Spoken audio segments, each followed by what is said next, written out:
E pom që më njëherë mas kryeministrit Kurti, i cili prezantoi 5 vendimet në mandatin e ardhshëm si kryeministër, pas ka dalë duke mundu me kopjut njëjtën gjë dhe Bedri Homza. Shifeni videon vjem se çfarë premtime pas ka bë, e pastaj kthehemi ja çesim lapsin për me pa që në fakt ato janë vetëm premtime fushate dhe s'kan bëjnë asgjë me realitetin. Sot dua t'ju prezantoj 5 zotimet e mia të para, të cilat do t'i realizoj si kryeministër i vendit për t'u alesuar jetën dhe për ta përmirësuar miqenien e çdo qytetari të Kosovës. Do të rrisim pagat 50%. Rritja e pagave që po premton Bedri Homza për 50% kushton 460 milion euro.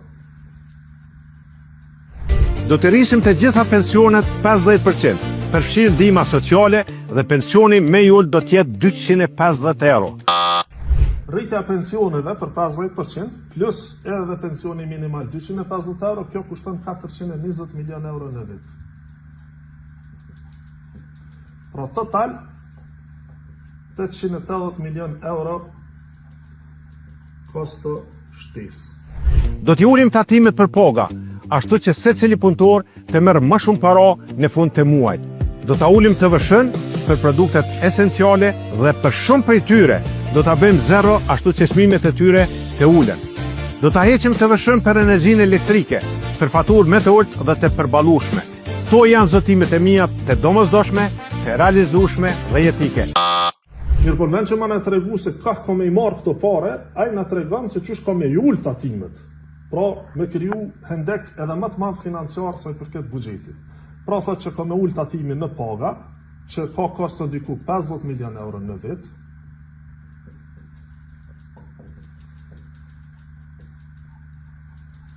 Dhe thot që ka me ul edhe TVSH në produkte bazike, edhe në energji elektrike. Megjithëse nuk i specifikon se cilat produkte janë ato, le të supozojmë që do të ketë spaku një kosto prej 100 milion euro për ulje të TVSH-s. Pra kemi 150 milion euro hendek që janë tatim më pak.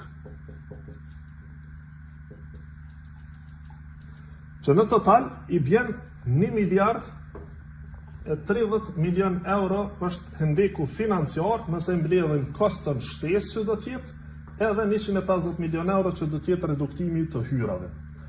Asnjë ministër i financave, e madje asnjë kontabilist i thjesht nuk kish me bën një gabim të tillë ku pasqyrat financiare nuk i barazohen për më tepër se 1 miliard euro. Pra çush po e shihni, librat apo buxheti nuk po barazohet për me më shumë se sa 1 miliard euro. Kjo gjë është tejet jo serioze edhe për kontabilistin më thjesht, e lera më për dikë që ka qenë ministër i financave e tash po pretendon edhe me udhëheq qeverinë e ardhshme. Mirë po çush e din edhe ai vet, Bedri Homza nuk ka shans pra që të bëhet kryeministër i ardhshëm, prandaj e din që edhe këto premtime nuk do t'i vijë rani as mi zbatu.